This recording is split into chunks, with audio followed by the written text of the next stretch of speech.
Good morning mga bok. 18 of October tayo sa ngayon. Well, sa mga customers natin, nagtatanong sila ano ba yung ideal planting distance, ano ba yung ayos lang ba ang 5 meters by 5 meters, ayos lang ba ang 8 meters by 8 meters, okay lang ba ang 6 meters by 6 meters na planting distance ng ating ABRX suite.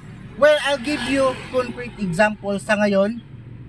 Andito tayo sa isang plantasyon ng ABRX suite. Ipapakita ko sa inyo bakit hindi ako nagre-recommend ng planting distance below 10 meters by 10 meters. Once again, bakit hindi ko recommended ang planting distance na below 10 meters by 10 meters. Ipapakita ko sa inyo ang 5 meters by 5 meters.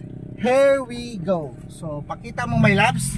Ayan, makikita nyo dito sa bandang kaliwa natin. Tingnan nyo, magpang-abot na, hindi ko nga alam kung 5 meters by 5 meters po yan. So, kitang-kita nyo, walang proning, pero, ano na halos nagpang-abot na siya. Eto, dito banda. Tingnan mo sa kanan natin my loves. Oh. Kita nyo, yung canopy nila nagpang-abot na. So that is one good example bakit ayaw ko i-recommend ang 5 meters. Ilagay na lang natin that is 5 meters by 5 meters. So kita nyo, kita dito, dumadaan tayo ngayon pero hindi na tumatagos ang araw. Yan o, sobrang shaded na po siya mga bok. Yan. So that is my concrete example bakit hindi po ako nagre-recommend ng 5 meters by 5 meters or say 6 meters by 6 meters. I can recommend 8 meters by 8 meters pag yung area ay hilly type. Pero if ganito po ang area na pagtataniman nyo, flatland, hindi ko po talaga yan recommended. Ganyan na ganyan po ang mangyayari pagdating ng fruiting time. This one siguro mga around 5 to 6 years old. O 5 years old pa lang po to. Yan o. Nagpang-abot na po yung canopy niya. So kita nyo. Yun. So yan ha. Para po malinaw, maintindihan nyo po ano po ang magiging senaryo pag lumaki, tumaas, fruiting stage at maturity date of fruiting na po yung ating ABRX by this time around. 7 to 9 years, ganyan na po. Okay? So less recommended ko po planting distance is 10 meters by 10 meters or 10 meters by 8 meters pag flatland. At sana po matutunan nyo pong mapunan yan. Ito to medyo maganda-ganda, mahaba-haba. So mga 8 meters ito pero magpang-abot pa rin yan dahil hindi pa siya gaano ka full bloom. Yan o.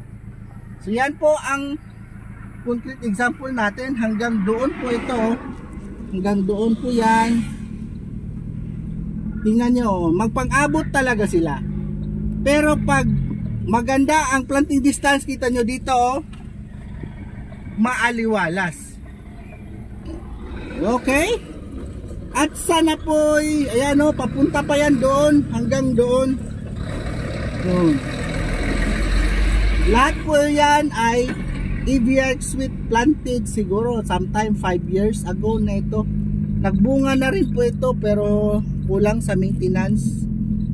Yan, kulang po ito sa proper care like pruning, fertilizer application. So yan. No? So nagpang-abot na sila halos. Okay? This is along National Highway plantation here in Baybay City. Yon. So yan lang po ang magiging ano natin setup for today at maraming salamat at sana'y maintindihan nyo bakit meron po talaga tayo recommended planting distance for our ABRX suite jackfruit na plantation. Ciao!